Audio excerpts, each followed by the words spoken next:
فأسأل الله تبارك وتعالى أن يطهر قلوبنا من الأحقاد والزيغ والظلم والحسد، وأن يطهر ألسنتنا من الافتراء والكذب، وأن يلزمنا الصدق، وأن يجعلنا وإياكم من الصادقين وممن يتحرون الصدق.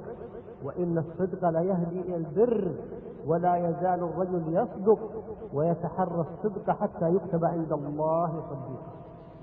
فالصدق من أسس الفضائل، لا تستقيم الحياة إلا به.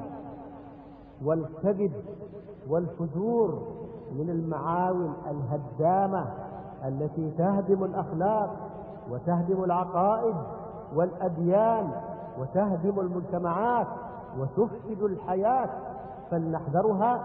لهذا يقول: وإن الرجل ليكذب ويتحرى الكذب حتى يكتب عند الله كذابا.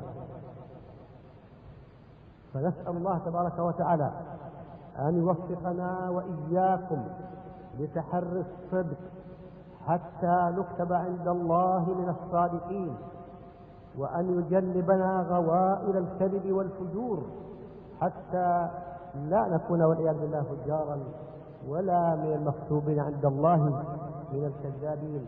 ونسأل الله أن يعافينا ويعافي جميع المسلمين، وأن يتوب علينا وعليهم من جميع الذنوب صغائرها وكبائرها، إن ربنا لسميع الدعاء. وصلى الله على نبينا محمد وعلى آله وصحبه وسلم، والسلام عليكم ورحمة الله تعالى.